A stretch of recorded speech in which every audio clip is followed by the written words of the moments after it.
বাংলা কিন্তু খুব গুরুত্বপূর্ণ একটা বিষয়।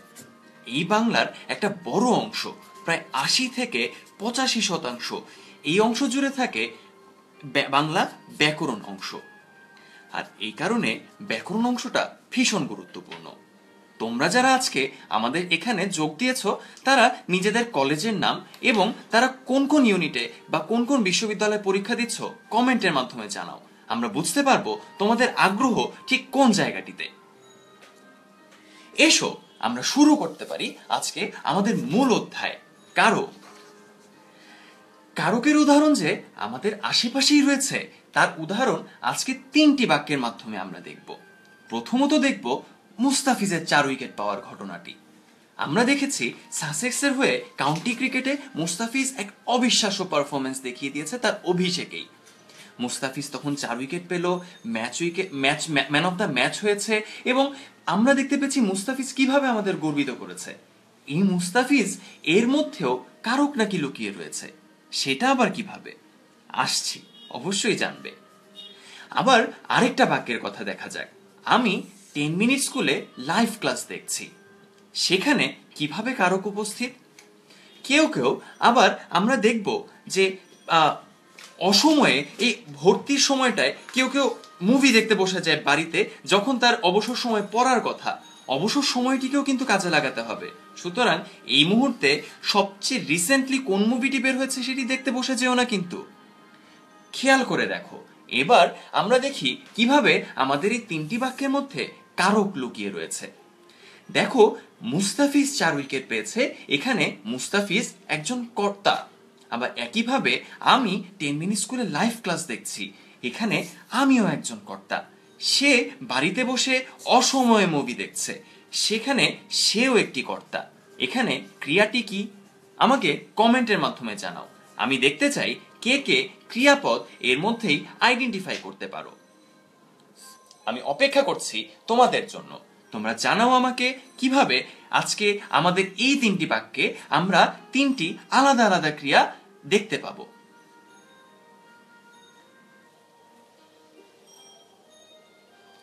আমরা কমেন্টের মাধ্যমে বিভিন্ন উত্তর পেয়ে যাচ্ছি, এবং সেখানে আমরা যখন দেখছি যে এই 3টি ক্রিয়াপদ মূলত পেয়েছে, দেখছি, মুভি দেখছে, এই 3টি ক্রিয়াপদ আমাদের সামনে উপস্থিত, তখন সেই ক্রিয়াপদগুলোর অবশ্যই এই তাদের যে নামপদ অর্থাৎ বিশেষ্য পদ, এই বিশেষ্য কিংবা তাদের যে সর্বনাম পদ, ক্রিয়ার যে কর্তা, তার সঙ্গে একটা সম্পর্ক রয়েছে।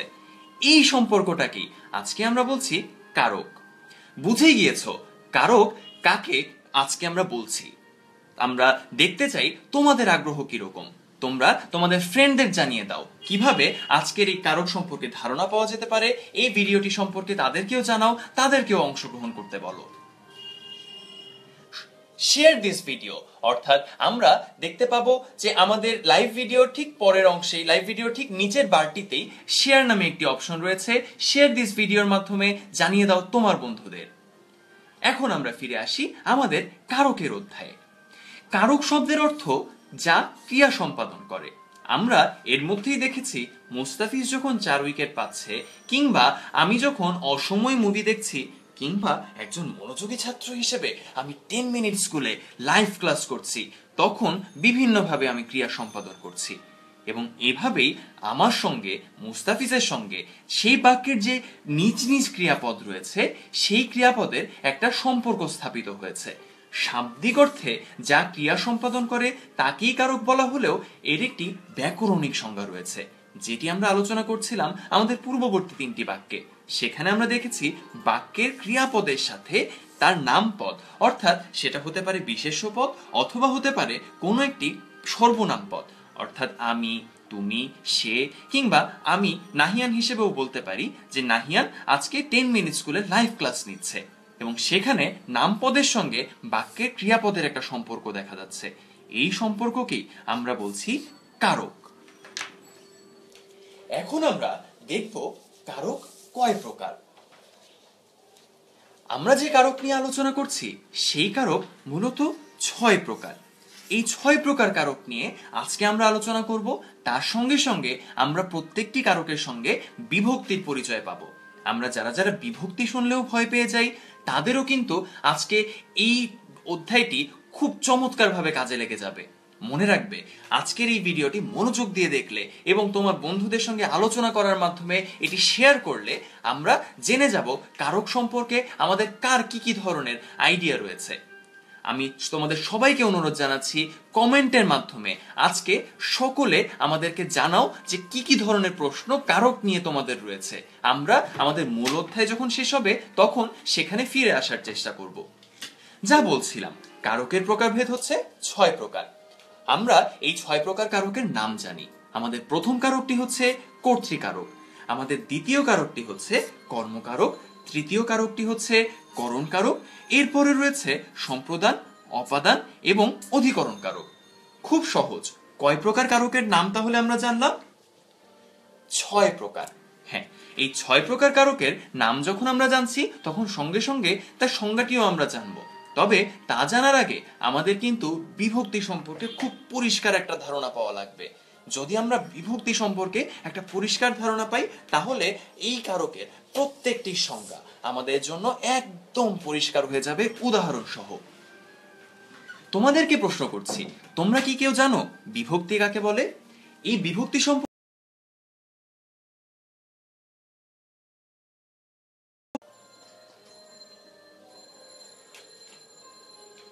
তাই আজকে আমরা এখন বিভক্তির ধারণাতে প্রথমে প্রবেশ করব এবং তারপরে আমরা দেখব যে বিভক্তি কাকে বলে, কারকের সঙ্গে বিভক্তির সম্পর্কটা কি। একটা সহজ সুন্দর উদাহরণ, কদিন আগেই দেখেছো না আকাশে কি সুন্দর একটা চাঁদ উঠেছিল? সেই চাঁদ, ধরো কোনো একজন মা তার শিশুকে দেখাচ্ছেন, কি অপূর্ব এক দৃশ্য, এবং সেই দৃশ্যে আমরা একটা কারক বা বিভক্তির মতো একটা একটা অদ্ভুত ধরনের কাঠখোট্টা একটা বিষয় নিয়ে আসছি, সেটা আবার কেমন দেখায়। তোমাদেরকে বোঝানোর জন্য যে আমাদের আশেপাশে সুন্দর সুন্দর দৃশ্যেও কিভাবে এই ব্যাকরণিক ধারণাগুলো আমরা একদম সহজে খুঁজে পেতে পারি। দেখো, আমাদের সামনে একটা বাক্য রয়েছে যেখানে মা শিশুকে চাঁদ দেখাচ্ছেন। এখানে 4টি শব্দ রয়েছে। বলো তো এখানে ক্রিয়াপদ কোনটা? তোমাদের কমেন্টের জন্য ওয়েট করছি, কমেন্ট করো। আমরা দেখি এখানে দেখাচ্ছেন এটি হচ্ছে ক্রিয়াপদ এবং সেখানে মা এটি হচ্ছে নামপদ, অর্থাৎ এখানে একটি বিশেষ্য পদ হিসেবে মা কাজ করছেন। মা শিশুকে চাঁদ দেখাচ্ছেন, এখানে বিভক্তিটা কোথায়? একটু খেয়াল করো, আমরা যখন মা শব্দটি খেয়াল করছি তখন মায়ের পাশে আমাদের কোনো ধরনের বিভক্তি নেই। এটিকে আমরা বলি শূন্য একটা বিভক্তি রয়েছে, অর্থাৎ এখানে কোনো ধরনের বিভক্তি ছাড়াই বাক্যের অন্যান্য শব্দ অর্থাৎ পরবর্তী শব্দ যে শিশুকে, এই শব্দের সঙ্গে একটা সম্পর্ক স্থাপিত হয়েছে। আমাদের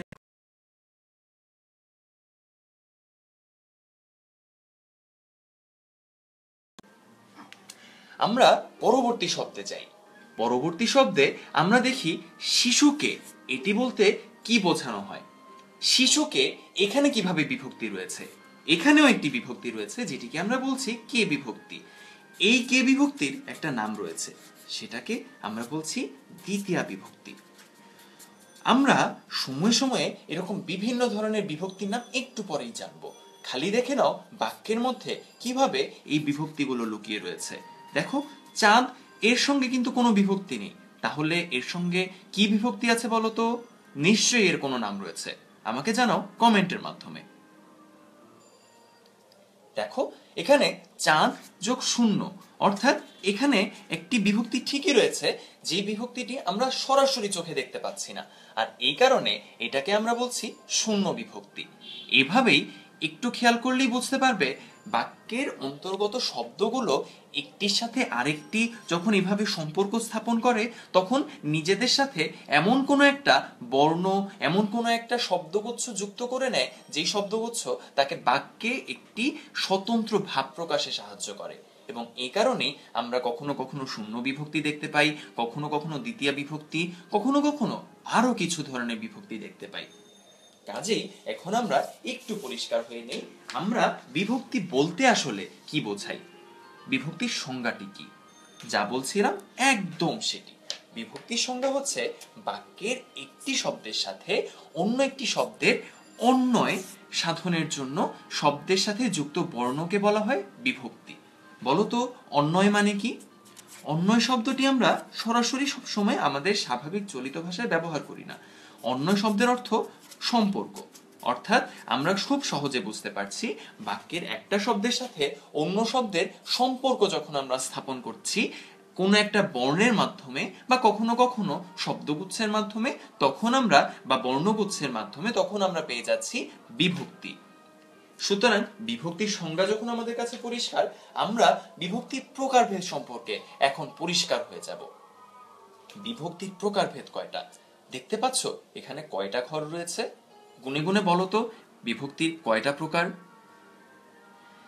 বিভক্তির প্রকার এখানে 7টি, অর্থাৎ 7 প্রকার বিভক্তি রয়েছে।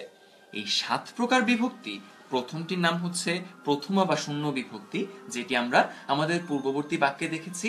পরেরটি হচ্ছে দ্বিতীয়া বিভক্তি, যেটি আমরা দেখেছি আমাদের আগের উদাহরণের বাক্যে। এছাড়া তৃতীয়া বিভক্তি রয়েছে, চতুর্থী বিভক্তি রয়েছে, পঞ্চমী বিভক্তি রয়েছে, ষষ্ঠী বিভক্তি রয়েছে এবং সপ্তমী বিভক্তি রয়েছে। সুতরাং পরিষ্কারভাবেই বুঝতে পারছো এই 7 প্রকার যে বিভক্তি রয়েছে সেটি নিয়েই আমাদের বিভক্তির পুরো সংজ্ঞাটি আজকে গঠিত হয়েছে। আসো এখন আমরা উদাহরণের মাধ্যমে আবার পরিষ্কার হয়ে নেই যে কিভাবে আমাদের এই বিভক্তির পরিচয় আমরা পেতে পারি। তবে তার আগে কিন্তু তোমাদেরকে বলে দিচ্ছি, অবশ্যই এই ভিডিওটি তোমার বন্ধুদের সঙ্গে শেয়ার করো। যত বেশি শেয়ার করবে তত বেশি দেখবে নিজেদের মধ্যেই অনেক বেশি আইডিয়া, অনেক বেশি প্রশ্ন তৈরি হচ্ছে। সেই প্রশ্নগুলো আমাদেরকে জানাও এবং এর মাধ্যমে আমরা তোমাদের কাছ থেকে বুঝতে পারবো কারক সম্পর্কে তোমাদের কিরকম ধারণা রয়েছে। এসো আমরা আমাদের পুরনো উদাহরণে ফিরে যাই। আমরা দেখি যে মা যোগ শূন্য, যেটি আমরা একটু আগেই দেখেছি, আমাদের আগের উদাহরণে এখানে শূন্য বিভক্তি রয়েছে। আবার শিশুকে এখানে কোন বিভক্তি রয়েছে বলো তো? তোমরাই বলো, কমেন্টের মাধ্যমে বলো। আমিও বলছি, এখানে শিশুর সাথে কে বিভক্তি যুক্ত রয়েছে। আবার এখানে চাঁদের সঙ্গে কি বিভক্তি রয়েছে? তোমাদের আনসারের জন্য আমি ওয়েট করছি, জানিয়ে দাও কমেন্টের মাধ্যমে। চাঁদ যোগ, বলো তো কোনটি? আমাকে জানাও এক্ষুনি এক্ষুনি। চাঁদ যোগ শূন্য বিভক্তি, হ্যাঁ এখানে শূন্য বিভক্তি রয়েছে। সুতরাং আমরা যে উদাহরণে যাচ্ছিলাম সেই উদাহরণেও আমরা দেখেছিলাম প্রথম বা শূন্য বিভক্তি নামে একটি বিভক্তি ছিল। তাহলে এই কে বিভক্তিটা কোন বিভক্তির উদাহরণে ছিল বলতো? এটি দ্বিতীয়া বিভক্তি। এখানে পরের উদাহরণে আমরা যাই। পরের উদাহরণে আমাদের একটা নতুন উদাহরণ আছে, নতুন বাক্য আছে, যেখানে বলছে কোন এক রাজার কুমারের কথা, যেই রাজার কুমার ঘোড়ায় চড়ে বাড়ি যাচ্ছে। সুতরাং বাক্যটা কি দাঁড়ায়? ঘোড়ায় চড়ে রাজার কুমার বাড়ি যাচ্ছে। ঘোড়ায় চড়ে রাজার কুমার বাড়ি যাচ্ছে, এই বাক্যে কিভাবে আমরা বিভক্তি খুঁজে পাই? খেয়াল করে দেখো, আমরা ঘোড়ায় শব্দটি যদি বিশ্লেষণ করি, এখানে ঘোড়া যে মূল শব্দ, সেই মূল শব্দের সঙ্গে কিন্তু একটা বিভক্তি অ রয়েছে। এই অবিভক্তিটিকে আমরা বলি সপ্তমী বিভক্তি। এই সপ্তমী বিভক্তি হচ্ছে বিভক্তির আরেকটা প্রকারভেদ, যেটা আমরা একটু আগেই দেখেছি। এখন দেখো চড়ে কিন্তু ক্রিয়াপদ, তার সঙ্গে অন্যান্য শব্দ কিভাবে সম্পর্ক স্থাপন করেছে। এখানে খেয়াল করো, রাজা শব্দটির সঙ্গে রাজা যোগ র, এই বিভক্তিটি যুক্ত হয়েছে। এই বিভক্তিটি যুক্ত হওয়ার মাধ্যমে এখানে ষষ্ঠী বিভক্তি আমরা পেয়ে যাই। এই ষষ্ঠী বিভক্তি এখানে যখন আমরা পেয়ে যাচ্ছি, তখন আমরা পরের উদাহরণে যাই, পরের শব্দে যাই, যে শব্দটি হচ্ছে বাড়ি। এখানে বাড়ি শব্দটিতে বাড়ি যোগ কোন বিভক্তি রয়েছে বলতো? বাড়ি যোগ শূন্য বিভক্তি। সুতরাং বুঝতেই পারছো, এরকম বাক্যের মধ্যেই বিভিন্ন ধরনের, কখনো ষষ্ঠী, কখনো সপ্তমী, কখনো আমরা সপ্তমী বিভক্তি এভাবে পেয়ে যাই, দ্বিতীয় বিভক্তিও পেয়ে যাই। সুতরাং আমরা বাক্যের মধ্যেই এভাবে পরিষ্কারভাবে পেয়ে যাই এক একটা বিভক্তি। একজন আমাদের সামনে প্রশ্ন করেছে, যার নাম ফাহিম হোসেন, সে আমাদেরকে বলেছে চতুর্থী বিভক্তি এবং দ্বিতীয় বিভক্তি একই, তাহলে এটি বুঝবো কিভাবে? চমৎকার প্রশ্ন। অনেকেই এটি ভুল করে থাকে। এটি ভুল করার মতো কিন্তু কিছুই না। এখন আমরা যদি বিভক্তির উদাহরণগুলো দেখি এবং বিভক্তিতে কোন কোন বিভক্তি অন্তর্গত রয়েছে, তাহলেই আমাদের সামনে বিষয়টা পরিষ্কার হয়ে যেতে পারে।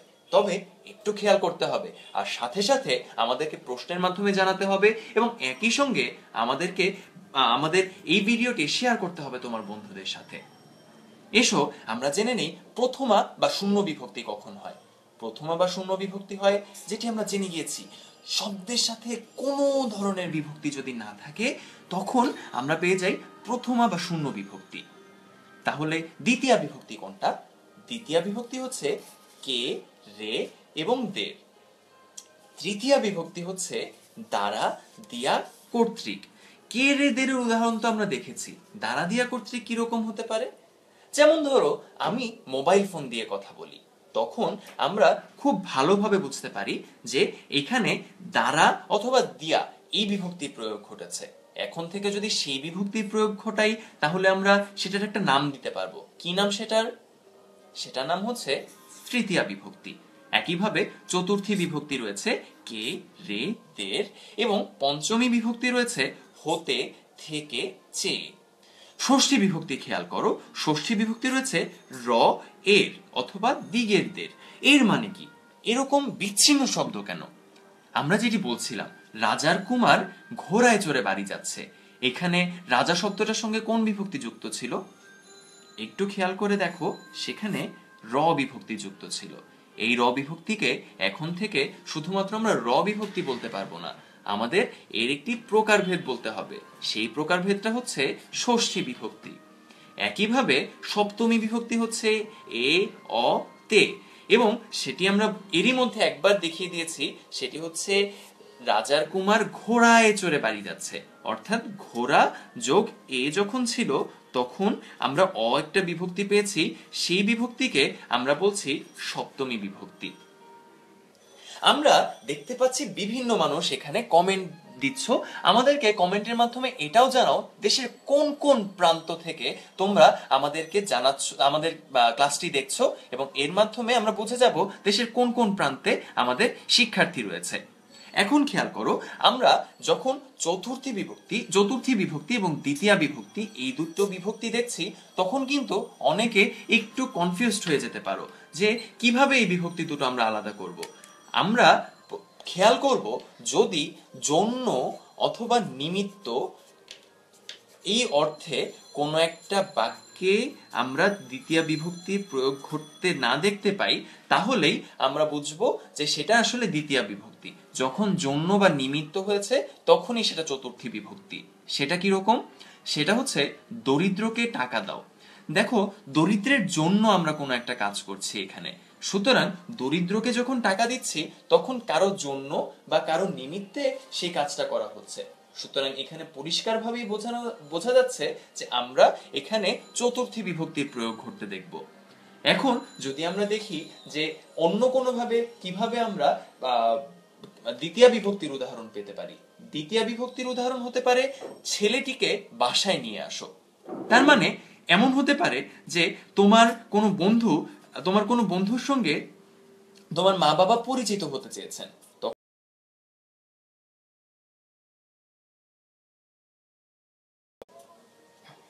তখন তোমার মা কিংবা বাবা বললেন ছেলেটিকে কিংবা মেয়েটিকে বাড়িতে নিয়ে আসো, তারা তার সঙ্গে পরিচিত হতে চান। এবং সেই ক্ষেত্রে এই জিনিসটি বুঝে নিও যে সেখানে কিন্তু কোনো জন্য বা নিমিত্ত সম্পর্ক নেই, এখানে কারো জন্য কিছু করা হচ্ছে না। এখানে একটা বাক্যে এই জন্য বা নিমিত্তার্থে ছাড়াই আমরা কে বিভক্তি যুক্ত করেছি। সুতরাং পরিষ্কারভাবেই আমরা দ্বিতীয় বিভক্তি এবং চতুর্থী বিভক্তির এই পার্থক্যটা ধরতে পারবো যদি বাক্যগুলো একটু খেয়াল করি। কেন আমরা বিভক্তি পড়েছি এতক্ষণ? বাক্য আমরা বিভিন্নভাবে দেখে থাকি যেখানে কারক আমরা খুঁজি, এবং সেই কারকের একটা গুরুত্বপূর্ণ অংশ হচ্ছে বিভক্তি। সেই বিভক্তিতে আমরা এতক্ষণ ধরে সেই বিভক্তির সঙ্গে পরিচিত হয়েছি। এখন কারকের সেই পুরানো প্রকারভেদে ফিরে যাই। সেই পুরানো প্রকারভেদ থেকে আমরা এক এক করে দেখব সেখানে এক একটি বিভক্তির অস্তিত্ব কিভাবে রয়েছে, এবং একই সঙ্গে দেখে ফেলবো প্রত্যেকটা কারকের বাক্যে কিভাবে আমরা বিভক্তি খুঁজে পাবো। আমরা 6 প্রকার বিভক্তির কথা বলেছিলাম। সেই 6 প্রকার বিভক্তির পরিচয়ে এখন আমরা চলে যাচ্ছি। প্রথমেই আমাদের সামনে কোন কারকটি রয়েছে? আমাদের সামনে যে কারকটি রয়েছে তার নাম হচ্ছে কর্তৃকারক। অর্থাৎ কর্তৃকারকে আমরা কি দেখতে পাই বা কি দেখলে আমরা বুঝতে পারবো সেখানে কর্তৃকারকের অস্তিত্ব রয়েছে, সেটাই এখন আমরা দেখব। আমাদের শুরুর সেই আনন্দের উদাহরণ দুটো আমরা দেখব। প্রথমত, মুস্তাফিজ 4 উইকেট পেয়েছে, যেটি পেয়ে সে ম্যান অফ দ্য ম্যাচ হয়েছে।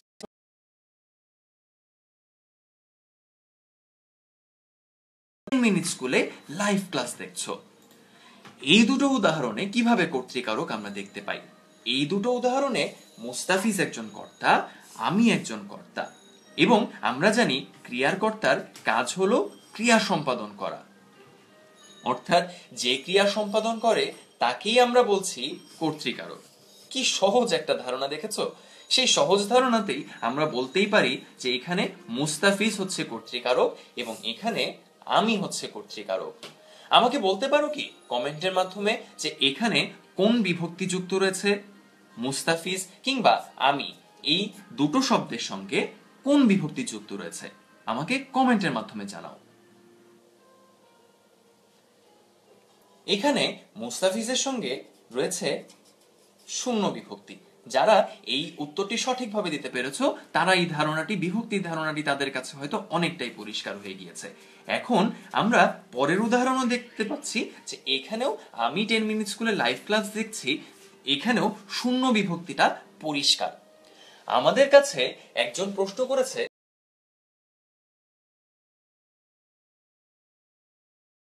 পারে প্রশ্নগুলো ঠিক এরকম, খুব সাধারণ একটা বাক্য।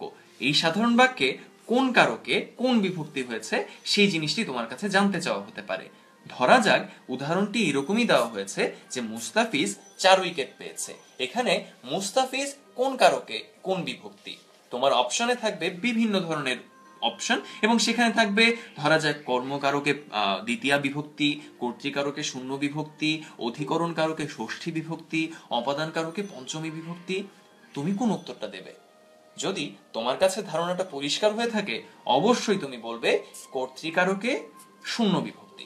সুতরাং মুস্তাফিজ 4 উইকেট পেয়েছে, এখানে আমরা দেখতেই পাচ্ছি কর্তৃকারকে শূন্য বিভক্তি হয়েছে। এখন আমরা যাই কর্মকারকে। কর্মকারক কাকে বলে? আমি হয়তো তোমাকে আজকে ক্লাস করালাম, ক্লাস করানোর পরে এইটি কিন্তু ধরে নিতে হবে যে তোমাকে অবশ্যই তোমাকে যে বই সাজেস্ট করা হয়েছে সেই বইটিও এখন মনোযোগ দিয়ে পড়তে হবে।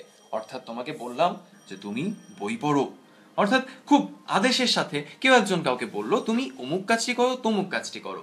আমরা এখানে বলছি, তোমাকে বলছি বই পড়তে, এবং এখানে আমরা দেখো কোনো একটা কর্ম তোমাকে সম্পাদন করতে বলছি এবং কি কে আশ্রয় করে, কোনো একটা বিষয়কে নিশ্চয়ই আমরা আশ্রয় করতে বলছি, এবং এখানে আশ্রয়টি হচ্ছে বই। সেই আশ্রয়কে কেন্দ্র করে তুমি তোমার ক্রিয়া সম্পাদন করছো। সুতরাং এখানে আমরা বলতে পারবো যাকে আশ্রয় করে কোনো কর্তা ক্রিয়া সম্পাদন করে তাকেই আমরা বলছি কর্মকারক। একইভাবে আরেকটা উদাহরণ আমরা দেখতে পাই, বাগানের মালি ফুল তুলে এনেছে। এখানে বলতো কর্তৃকারক কোনটা? কর্তৃকারক কোনটা এটাই জানতে চাচ্ছি। কর্তৃকারক হচ্ছে বাগানের মালি। এখন কোন বিষয়টিকে আশ্রয় করে এখানে আমরা বাক্যটিকে দেখতে পাচ্ছি? আমরা দেখতে পাচ্ছি যে বাগানের মালি ফুল তুলে এনেছে, এরকম একটি বিষয়। তখন আমরা দেখতে পাচ্ছি যে একে আশ্রয় করে মূলত ক্রিয়া সম্পাদিত হচ্ছে।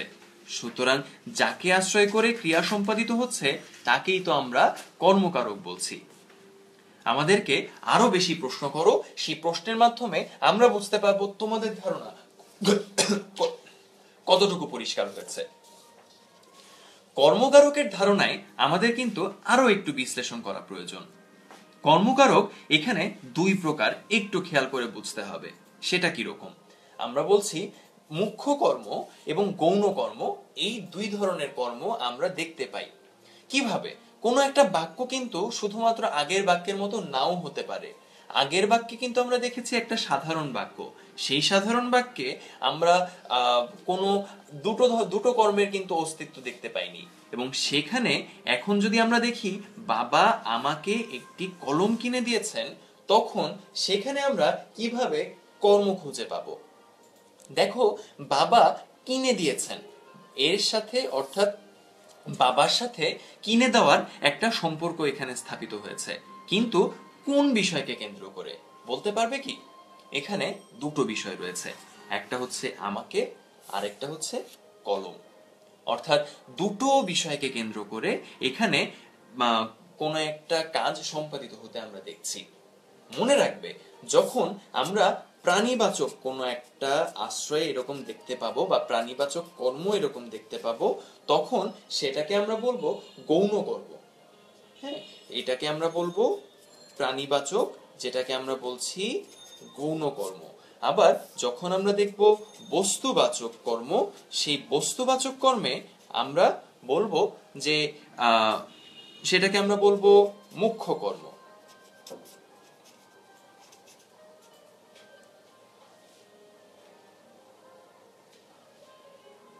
আমাদের সামনে প্রশ্ন চলে এসেছে, আমাদের সামনে জান্নাত শাওরিন সে প্রশ্ন করেছে, তুমি পড়ো, এখানে এটি কর্মকারক হবে না? বিষয়টি কিন্তু এরকম ছিল না, একটু খেয়াল করলেই বুঝতে পারবে। তুমি বই পড়ো, এখানে এই কথাটি বলা হয়েছে। তুমি পড়ো, এখানে সরাসরি একটা ক্রিয়া রয়েছে এবং একটা কর্তা রয়েছে, সেখানে কিন্তু কোনো কর্মের অস্তিত্ব নেই। আমরা যখন দেখতে পাচ্ছি তুমি বই পড়ো, তখন সেখানে একটা বিষয়কে বা কোনো একটা বস্তুকে আশ্রয় করে ক্রিয়া সম্পাদনের কথা বলা হচ্ছে, এবং সেখানে যখন তুমি বই পড়ো বলছি, সেই বইকে আমরা বলছি কর্মকারক। এখন আমরা যদি আমাদের আগের জায়গায় ফিরে যাই, সেখানে আমরা বুঝতেই পারছি মুখ্য কর্ম আর গৌণ কর্ম আমরা কাকে কাকে বলেছি। আরেক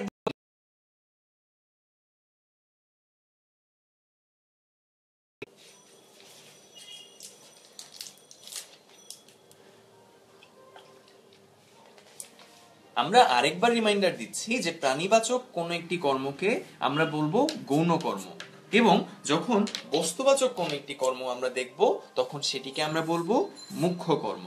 সুতরাং কর্ম যদি তোমাকে পরীক্ষায় এভাবে নির্ধারণ করে দিতে বলে, সেভাবেও কিন্তু পরীক্ষায় একটা চমৎকার প্রশ্ন সাজানো যেতে পারে। যদি এখানে বলা হয় বাবা আমাকে কলম কিনে দিয়েছেন, এখানে আমাকে কোন ধরনের কর্ম, তখন তোমাকে কিন্তু খুব চিন্তা করে উত্তর দিতে হবে। সেখানে শুধুমাত্র কর্ম যদি উল্লেখ থাকে এবং একই সঙ্গে মুখ্য কর্ম, গৌণ কর্ম, এগুলো আলাদা দুটো অপশনে থাকে, তোমাকে কিন্তু অবশ্যই বলতে হবে সেটা গৌণ কর্ম। আচ্ছা, আমাদের সামনে নাজিফা হক একটি প্রশ্ন করেছে যে তিনটা কর্ম থাকতে পারে কিনা। অবশ্যই থাকতে পারে। এখানে আমরা নিজেরাই একটু চিন্তা করে দেখতে পারি, বাবা আমাকে কলম কিনে দিয়েছেন, এখানে এমনও হতে পারে বাবা আমাকে কলম ও বই কিনে দিয়েছেন। এমনও যদি হয়, তাহলেও কিন্তু এখানে আরেক ধরনের কর্মের অস্তিত্ব আমরা দেখতে পাচ্ছি, এবং মনে রাখবে যে এইটিও কিন্তু বস্তুবাচক একটা কর্ম। বস্তুবাচক কর্মে আমরা সবসময় বলে আসছি যে সেটিকে আমরা মুখ্য কর্ম বলে অভিহিত করব। কর্মকারক সম্পর্কে একটা ধারণা তো হলো, এখন আমরা পরের কারকে যাই। পরের কারকটি কি? পরের কারক হচ্ছে করণ কারক। করণ কারক একদম সহজ। করণ কারক হচ্ছে আমরা সব সময় দেখে থাকি, যেমন তুমি তোমার পিসির স্ক্রিনে হয়তো দেখছো, অথবা তোমার মোবাইল স্ক্রিনে হয়তো দেখছো, তখন আমি তোমাকে কি বলবো যে তুমি মোবাইল দিয়ে 10 মিনিট স্কুলের লাইভ ক্লাস দেখছো। আবার এইভাবেও বলতে পারি যে তুমি হয়তো এই ক্লাসের কোনো একটা নোট নিচ্ছ, অথবা তুমি হয়তো সবসময় এখন পড়াশোনা করার সময়, সুতরাং পড়াশোনায় ব্যস্ত থাকছো এবং লেখার প্র্যাকটিস করছো, তখন হয়তো তুমি কলম দিয়ে লিখেছো। এখানে কোনো একটা জিনিসকে তুমি যন্ত্র, সহায়ক কিংবা উপায় হিসেবে ব্যবহার করছো। দেখো, এখানে সেটা তোমার লেখার সহায়ক হিসেবে ব্যবহার করা হচ্ছে যখন তুমি কলম দিয়ে লিখছো। সুতরাং এখানে কলম যখন সহায়ক, তখন সেটিকে আমরা করণ কারক বলবো। দেখো, আমরা সংজ্ঞাটিকে ওইভাবেই সাজিয়েছি, যেই যন্ত্র, সহায়ক, উপায় দিয়ে কর্তা ক্রিয়া সম্পাদন করে তাকেই আমরা বলি করণ কারক। সুতরাং এখন যদি আমরা দেখি জগতে কীর্তিমান হয় সাধনায়, এমন একটা চমৎকার বাক্য কিন্তু রয়েছে। অর্থাৎ জগতে যদি তোমার কীর্তিমান হতে হয় তাহলে তোমাকে সাধনা করা লাগবে। তোমার এখানে জগতে কীর্তিমান হওয়ার উপায়টা কি? এই উপায়টা হচ্ছে সাধনা। অর্থাৎ সাধনার মাধ্যমে তুমি আমাদের এই জগতে কীর্তিমান হয়ে উঠতে পারো। সুতরাং এখানে খুব পরিষ্কারভাবেই সাধনা হচ্ছে করণকারক। বুঝতেই পারছো, এভাবেই আমরা যন্ত্র সহায়ক কিংবা উপায় দ্বারা আমরা করণকারক খুঁজে বের করি। কিন্তু এখন আমরা যদি এই কারকগুলোতেই বিভক্তি খুঁজে বের করতে চাই, আমাদের কিন্তু একটু আগে পড়া যে বিভক্তিগুলো, সেই বিভক্তির শিক্ষাটা কাজে লাগতে পারে। সেটা কিরকম? তুমি কলম দিয়ে লিখেছো, এখানে একটা বিভক্তি রয়েছে, আমাকে কি খুঁজে বের করে দিতে পারবে এখানে বিভক্তিটি কি? আমাকে খুঁজে বের করে দাও। তুমি কলম দিয়ে লিখেছো, এটির বিভক্তি কোনটি? এখানে বিভক্তি হচ্ছে দিয়ে। আমরা দ্বারা, দিয়ে, কর্তৃক, দ্বারা, দিয়া, কর্তৃক, এইভাবে কিন্তু একটা বিভক্তি পড়েছিলাম। সেটা কোন বিভক্তি? কমেন্টের মাধ্যমে জানাও এক্ষুনি। আমরা দেখতে চাই তুমি কিভাবে শিখেছো। তুমি কলম দিয়ে লিখেছো, সুতরাং এটা যন্ত্র সহায়ক কিংবা উপায়। সুতরাং এখানে আমরা কলম দিয়ে লিখছি, দিয়ে যখন রয়েছে তখন সেটা কিন্তু তৃতীয়া বিভক্তি ছিল। এভাবে কারক পড়ার সঙ্গে সঙ্গে বিভক্তি নির্ণয় করা কিন্তু শিখে ফেলতে হবে। জগতে কীর্তিমান হয় সাধনায়, এখানে কোন বিভক্তি? সাধনা কিন্তু আমরা বলে দিয়েছি এখানে করণকারক। এখানে করণকারকটা কোন বিভক্তি রয়েছে আমাকে কমেন্টের মাধ্যমে জানাতে হবে, তাহলে কিন্তু বুঝতে পারবো তোমরা কি বুঝতে পারছো কিনা। এখানে অবিভক্তি রয়েছে, অবিভক্তি রয়েছে।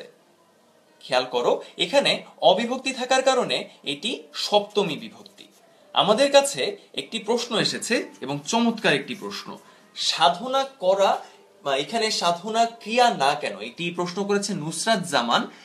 নুসরাত জামান প্রশ্ন করেছে এখানে সাধনা ক্রিয়া না কেন। একটু খেয়াল করো, জগতে কীর্তিমান হয় সাধনায়, এই বাক্যে কিন্তু হয় হচ্ছে আমাদের মূল ক্রিয়াপদ, এবং এখানে সাধনা এটি মূলত একটা বিশেষ্য পদ অথবা বিশেষ্য পদই বলা যায়।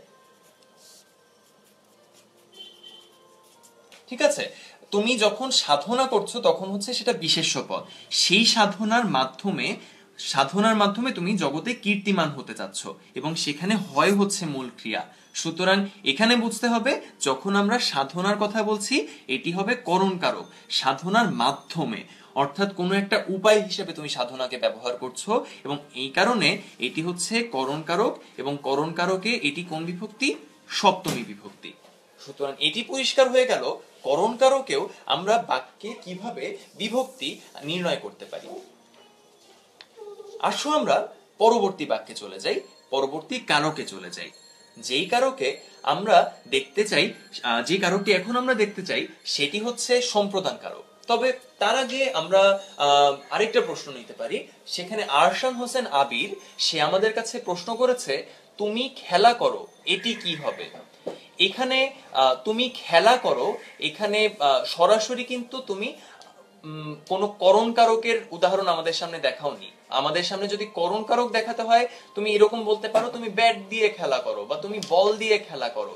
তখন সেটি হচ্ছে বল দিয়ে বা ব্যাট দিয়ে যখন আমি খেলছি তখন সেখানে আমরা বলতে পারি যে সেখানে করণকারক রয়েছে। করণকারক কোনটা? ব্যাট দিয়ে অথবা বল দিয়ে। ঠিক আছে, এবং একই সঙ্গে যদি আমি কাউকে বলি, আদেশ করি যে তুমি খেলা করো, তাহলে সেই খেলাটা কোন কারক হবে? সেটা যদি তোমার প্রশ্ন হয়ে থাকে তাহলে সেই খেলা হবে কর্মকারক। এভাবে যখন কোন একটা বিষয়কে আশ্রয় করে ক্রিয়া সম্পাদিত হচ্ছে তখনই আমরা কর্মকারকের অস্তিত্ব দেখতে পাচ্ছি।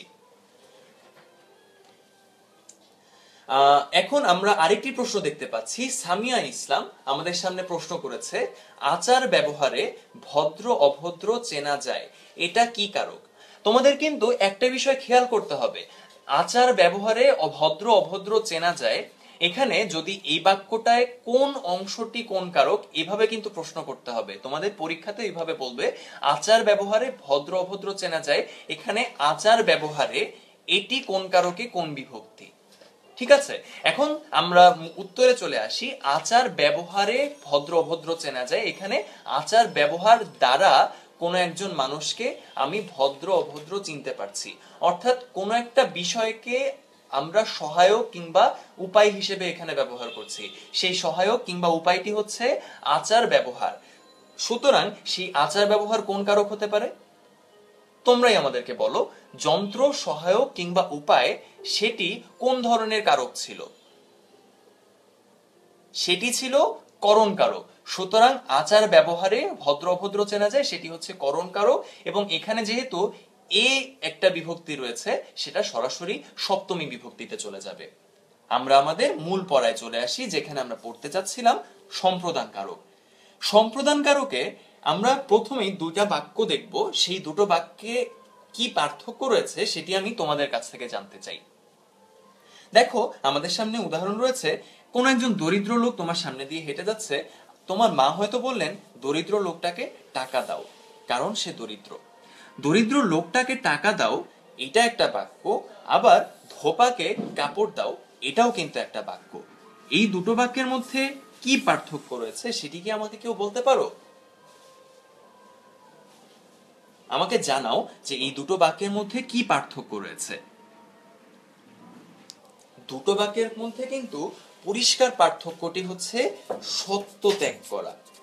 তুমি যখন কোনো একটা লোককে বা কোনো একজন দরিদ্র লোককে কিছু দান করছো বা টাকা দিচ্ছ, সেই টাকা কি তুমি আর ফেরত পাওয়ার আশা করো?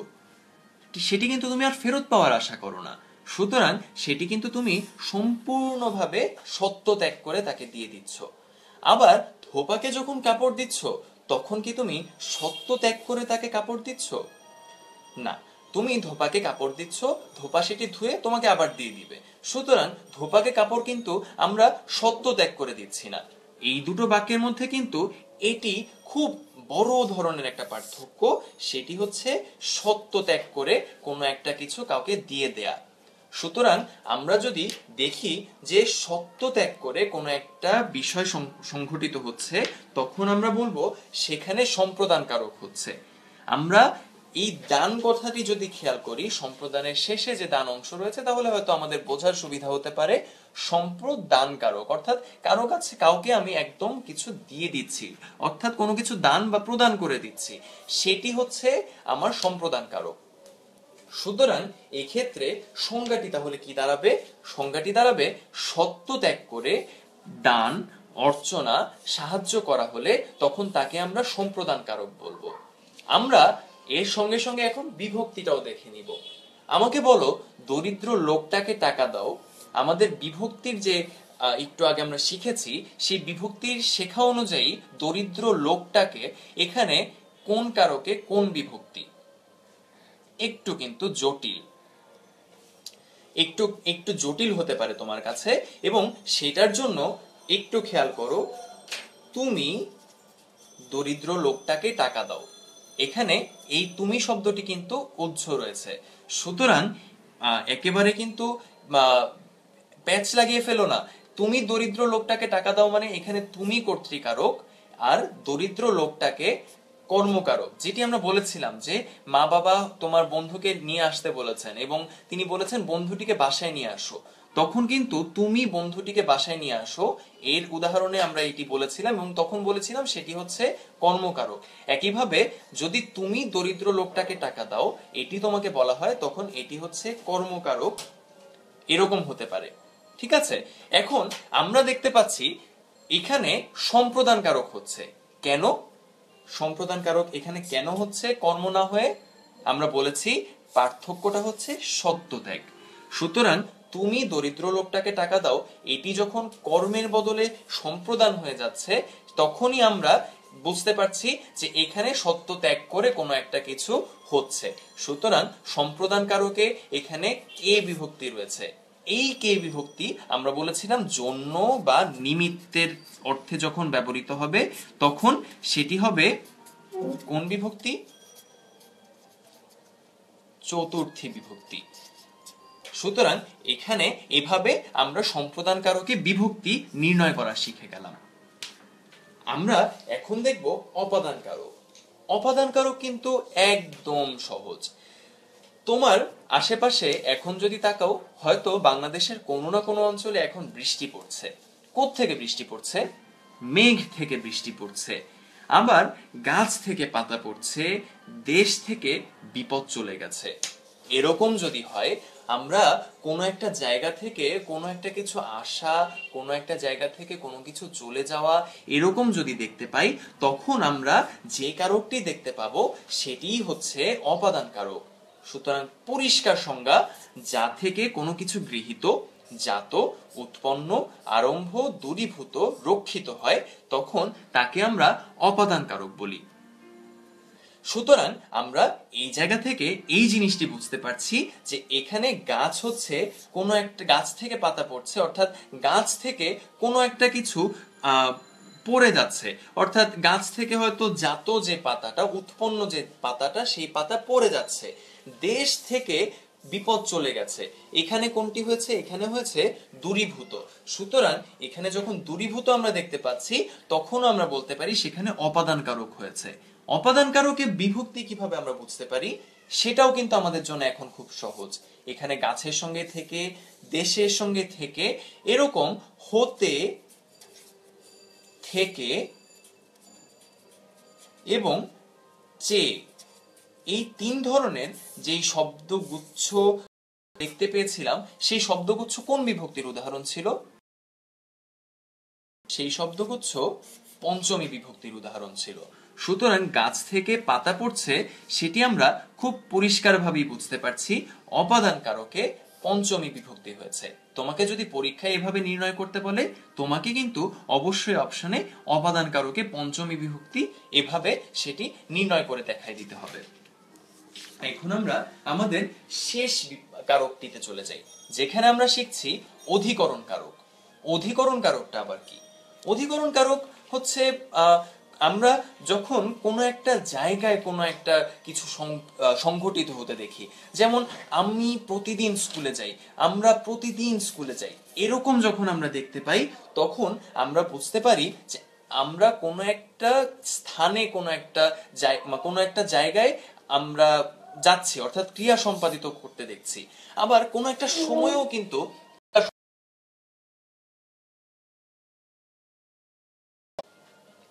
কোনো একটা সময়েও কিন্তু ক্রিয়া সম্পাদিত হতে পারে।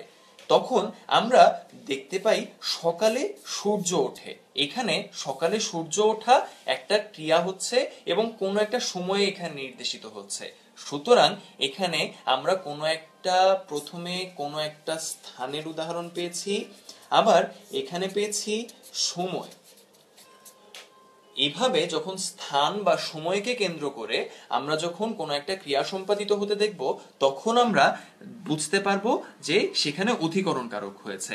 ক্রিয়া সম্পাদনের কাল বা সময় এবং আধারের অর্থ কিন্তু স্থান, এটা কিন্তু অন্ধকার না। অন্ধকারের আধারের শব্দ সম্পর্কে একটু জানিয়ে দিই তোমাদেরকে, অনেকে হয়তো একটু ভুল বুঝতে পারো। এই আধার আর এই আধারের মধ্যে পার্থক্য আছে। এই আধার মানে অন্ধকার, আর আমরা যে আধারের কথা বলছি সেটি হচ্ছে স্থান। সুতরাং এই কাল এবং স্থান, এটিকে ক্রিয়া সম্পাদনের জায়গায় যদি আমরা পাই, তখন সেই কাল বা সেই স্থানকে বা সেই আধারকে আমরা বলবো অধিকরণ কারক। অধিকরণ কারক এভাবে আমাদের সামনে খুব পরিষ্কার হয়ে গেল। অধিকরণ কারকে আমরা কোন বিভক্তি পেলাম সেটিও এখন দেখাও। আমাদেরকে কমেন্টের মাধ্যমে জানাও যে এই স্কুলে কিংবা সকালে এটি কোন কারকে কোন বিভক্তি, সেটি এর মধ্যেই বলে দিয়েছি, এটি হচ্ছে অধিকরণ কারক। তাহলে এটি কোন বিভক্তি? একটু খেয়াল করো, এখানে স্কুল যোগ এ, অর্থাৎ স্কুলের সাথে এ বিভক্তি যুক্ত রয়েছে, আবার সকালের সাথেও এ বিভক্তি যুক্ত রয়েছে। আমরা বলেছিলাম এ, অ, তে, এই তিন ধরনের যদি বর্ণ কোনো একটা শব্দের বিভক্তি হিসেবে থাকে, তখন সেটিকে আমরা বলবো সপ্তমী বিভক্তি। সুতরাং অধিকরণ কারকে কোন বিভক্তি হচ্ছে সেটি কিন্তু আমরা পরিষ্কারভাবেই বুঝতে পারছি। আমরা এখন কিছু প্রশ্ন দেখি যে সাদ খান আমাদের সামনে একটি প্রশ্ন রেখেছে যে যদি ধোপাকে কাপড় দান করা বোঝায়। ধোপাকে কাপড় সাধারণত আমরা দান করি না, এটা আমরা একটা আমাদের ইনটুইটিভ সেন্স থেকে আমরা বুঝে নিতে পারি। আমরা যখন লন্ড্রিতে কাপড় দিই তখন কি আমরা তাকে কাপড় দান করে দেই? আমরা সাধারণত তা দেই না। আর সুতরাং তোমার পরীক্ষায় সাধারণত এই কমন সেন্স থেকেই ব্যাপারটা আসবে। এমন হতে পারে তুমি হয়তো কোনো একজন ধোপার কথা বলছো, সে হয়তো অনেক গরিব, তাকে হয়তো তুমি কাপড় দিতে চাও, সেই ক্ষেত্রে হয়তো ব্যাপারটা এমন হতে পারে। কিন্তু সেই কমন সেন্স যদি আমরা কাজে লাগাই তাহলে কিন্তু আমরা বলতে পারবো যে ধোপাকে কাপড় দান দান করা এখানে বোঝায় না, ধোপাকে আমরা সরাসরি কাপড় দিয়ে আবার ফেরত নিয়ে নিব, সুতরাং সেখানে সম্প্রদানকারক হবে না। আবার আমাদের সামনে আরেকজন প্রশ্ন রেখেছে যার নাম রাকিব, সে প্রশ্ন করেছে সৎ পাত্রে কন্যা দান করো, এখানে কোন কারকে কোন বিভক্তি হয়েছে? এখানে সৎ পাত্রে এটি সাধারণত তোমাকে আইডেন্টিফাই করতে বলবে বা নির্ণয় করতে বলবে যে এটি কোন কারকে কোন বিভক্তি। এই উদাহরণের বিষয়ে কিন্তু আমার ব্যক্তিগতভাবে একটা আপত্তি রয়েছে। সৎ পাত্রে কন্যা একদম দান করা এটা আসলে কথা হিসেবে খুব যথার্থ নয়। কিন্তু একটু খেয়াল করলেই বুঝতে পারবে যে আমরা যখন আমার বোনকে বিয়ে দেই, সেই বোনকে আমি দান করে দেই না কারো হাতে। সুতরাং এইভাবে যখন কোন একটা বাক্য বলা হয় সেটি আমাদের সমাজের সঙ্গে এই সমাজের অসঙ্গতিকে প্রকাশ করে। যদিও বা তোমার কোনো একটি পরীক্ষায় সৎপাত্রে কন্যা দান করা বোঝাই, তাহলে তোমাকে বাধ্য হয়েই একটা উত্তর দিয়ে দিতেই হবে। সুতরাং সেই ক্ষেত্রে অবশ্যই আমাদের সম্প্রদান কারক এখানে হবে, কারণ এখানে আমাদের বৈয়াকরণিকরা যারা ব্যাকরণ প্রণেতা তারা আমাদের সামনে বলেছেন যে এখানে আমরা সৎপাত্রে কন্যা দান করা বলতে কন্যাকে পুরোপুরি তার সৎপাত্রের বাসায় পাঠিয়ে দিচ্ছি, সুতরাং তাকে আর ফেরত আনার কথা ভাবছি না, সুতরাং এটি সম্প্রদান কারক এবং সম্প্রদান কারকে এটি এ বিভক্তি। তোমাদের সামনে এখন আমরা দেখব যে এক বাক্যে কিভাবে 6টি কারক আমরা খুঁজে পেতে পারি। এক বাক্যে 6টি কারক কিভাবে আমরা একই সঙ্গে খুঁজে পেতে পারি, এটি যদি আমরা দেখতে চাই তাহলে আমাদের সামনে একটা পরিষ্কার উদাহরণ, যেটি আমাদের পাঠ্যপুস্তকেও রয়েছে, সেটির মাধ্যমে আমরা কারক এবং বিভক্তি দুটোই দেখতে পারি। দেখো এখানে বলা হয়েছে বেগম সাহেবা প্রতিদিন ভাড়ার থেকে, অথবা আমরা বলতে পারি তার কোন একটি চালের আড়ত থেকে বলতে পারি বা চালের ঘর থেকে বলতে পারি। আচ্ছা, বেগম সাহেবা প্রতিদিন চালের ঘর থেকে নিজ হাতে গরিবদের চাল দিতেন। এখানে আমরা কিন্তু প্রত্যেকটা কারকে প্রত্যেকটা বিভক্তি খুঁজে পেতে পারি। আমার সামনে এখন যে বাক্যটি রয়েছে সেই বাক্যে কিভাবে আমি নির্ণয় করব এটি কোন কারকে কোন বিভক্তি। দেখো বেগম সাহেবা, এটি বাক্যের কোন একটা কাজ সম্পাদন করেছে, সুতরাং এটি আমাকে কমেন্টের মাধ্যমে বলো তো এটি কোন কারক হতে পারে। খুব পরিষ্কারভাবেই বোঝা যাচ্ছে এটি কর্তৃকারক, অর্থাৎ ক্রিয়ার সাথে কর্তা সম্বন্ধ এটি দেখাচ্ছে। আবার আমরা যদি দেখি যে তিনি গরিবদের চাল দিতেন, অর্থাৎ তিনি গরিবদের কোনো একটা কিছু দিচ্ছেন, কোনো একটা বিষয়কে আশ্রয় করে দিচ্ছেন। হ্যাঁ, সুতরাং এটি কোন কারক হবে? এটি হবে কর্মকারক। এটি ক্রিয়ার সঙ্গে কর্ম সম্বন্ধ দেখাচ্ছে, সুতরাং এটি হবে কর্মকারক। আমাকে তোমরাই আইডেন্টিফাই করে দেখাও যে এখানে বেগম সাহেবা প্রতিদিন চালের ঘর থেকে নিজ হাতে গরিবদের চাল দিতেন। এখানে বেগম সাহেবা কোন জিনিসটি সহায়ক কিংবা উপায় হিসেবে ব্যবহার করে গরিবদের চাল দিতেন? আমরা বুঝতে পারছি নিজ হাতের কথা এখানে বোঝানো হচ্ছে, তিনি হাত দিয়ে গরিবদের চাল দিতেন, এটি তার যন্ত্র সহায়ক উপায়, তুমি যাই বলো না কেন। সুতরাং এখানে করণ কারক আমরা বুঝতে পারছি। এখন আপাতত আমরা দেখি যে কোন কারকে কোন বিভক্তি হয়েছে। বেগম সাহেবা এখানে যখন আমরা দেখতে পাচ্ছি তখন প্রথমত কর্তৃকারকে আমরা শূন্য বিভক্তি দেখতে পাচ্ছি, বেগম সাহেবার সঙ্গে কিন্তু কোনো বিভক্তি যুক্ত নেই। আবার যখন চাল দিতেন এটি যখন দেখতে পাচ্ছি তখনও কিন্তু শূন্য বিভক্তি, সুতরাং এখানে চাল শব্দটি শূন্য বিভক্তি রয়েছে। আবার নিজ হাতে, অর্থাৎ নিজ হাত ব্যবহার করে তিনি গরিবদের চাল দিতেন, এতক্ষণ আমরা দেখে এসেছি কিন্তু এ অ তে এই বিভক্তিগুলো কোন ধরনের বিভক্তি? এইগুলো হচ্ছে সপ্তমী বিভক্তি। সুতরাং গরিবদের চাল দিতেন, এখানে করণ কারকে সপ্তমী বিভক্তি হয়েছে। এখন আমরা আরেকটি দেখি যে চালের ঘর থেকে তিনি তার চালগুলো নিয়ে আসতেন। সুতরাং এটি কোন ধরনের কারক হবে, এটি আমাদেরকে একটু বলে দাও। চালের ঘর থেকে নিয়ে আসতেন, এটি কোন কারক হবে? এখানে আমরা বুঝতে পারছি কোনো একটা জায়গা থেকে কোনো একটা ক্রিয়া সম্পাদিত হচ্ছে, অর্থাৎ কোনো একটা জায়গা থেকে তিনি নিয়ে আসছেন। সুতরাং এখানে বাক্যের ক্রিয়ার সঙ্গে অপাদান সম্বন্ধ আমরা দেখতে পাচ্ছি। অপাদান কারকে এটি কোন বিভক্তি এখন বলে দাও তো। আমরা আগেই বলেছিলাম হতে থেকে চেয়ে এই বিভক্তিগুলো কোন বিভক্তি? পঞ্চমী বিভক্তি। সুতরাং আমরা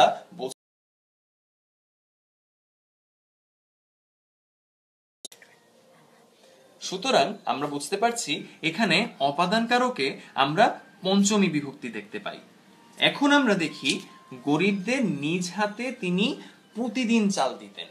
কোন একটা সময়কে এখানে নির্দেশিত হচ্ছে কি কোথাও? একটু খেয়াল করে আমাকে বলতে পারবে কোন সময়ের কথা এখানে বলা হচ্ছে? কোন সময় আছে বা কোন স্থান আছে যেটিকে আমরা অধিকরণ কারক বলতে পারবো? আমি কিন্তু বলে দিচ্ছি এটি হচ্ছে প্রতিদিন, অর্থাৎ কোন একটা সময়কে এখানে নির্দেশিত করা হচ্ছে। সুতরাং এখানে প্রতিদিন হচ্ছে একটা সময়, যেই সময়ে এই ক্রিয়াটি সম্পাদিত হচ্ছে। সুতরাং এটি হচ্ছে অধিকরণ কারক। এই অধিকরণ কারকে এটি হয়েছে শূন্য বিভক্তি। সুতরাং আমরা একটি বাক্যের মাধ্যমে পুরোপুরি দেখে নিলাম যে সবগুলো কারক একটি বাক্যে সব বিভক্তির অস্তিত্ব আমাদের সামনে কিভাবে দেখাতে পারে। আমরা আশা করি তোমরা পরিষ্কার হয়ে গিয়েছো যে আমাদের এই কারকগুলো কি কি ধরনের হতে পারে, আমাদের বিভক্তিগুলো কি কি ধরনের হতে পারে। তোমাদের প্রশ্নের উত্তর আমরা দেওয়ার চেষ্টা করেছি। আমরা একটা বিষয় বাদ দিয়ে দিয়েছিলাম, দুঃখ প্রকাশ করছি। সেখানে আমরা বলেছিলাম গরিবদের একটা পদ রয়েছে। এইটিকে আমাকে বলতে পারো যে এখানে কোন বিভক্তি কোন কারক রয়েছে? বলো তো। কাউকে সত্য ত্যাগ করে কোনো একটা কিছু দিয়ে দিচ্ছি, তাহলে সেটা সম্প্রদান কারক। সম্প্রদান কারকে এখানে আমরা ষষ্ঠী বিভক্তিতে দেখেছিলাম র এর দিগের দের, এই কয়টি বিভক্তি মিলে হচ্ছে ষষ্ঠী বিভক্তি। সুতরাং এখানে সম্প্রদানের সঙ্গে ষষ্ঠী বিভক্তি আমাদের সামনে রয়েছে। সুতরাং সকল কারকে আমরা বিভক্তির উদাহরণগুলো পেয়ে গেলাম। সুতরাং কারক সম্পর্কে আশা করি তোমাদের সম্পূর্ণ ধারণাটি পরিষ্কার হয়ে গিয়েছে। এরপরও যদি কোনো প্রশ্ন থাকে আমাদেরকে জানাতে পারো আমাদের ভিডিওর কমেন্টে, আমরা দেওয়ার চেষ্টা করব। আমরা আশা করি আমাদের নেক্সট ক্লাস রবিবার অর্থাৎ আগামীকাল রাত 8টায় অনুষ্ঠিত হবে। সেটি হবে ইংলিশ ক্লাস, এবং ইংলিশ ক্লাসটি কন্ডিশনাল সেন্টেন্সের উপর হবে। আমরা আশা করি তোমরা সবাই সেখানে অংশগ্রহণ করবে। সবাইকে অনেক অনেক ধন্যবাদ জানিয়ে শেষ করছি 10 মিনিট স্কুলের লাইভ ক্লাস আজকে এখানেই।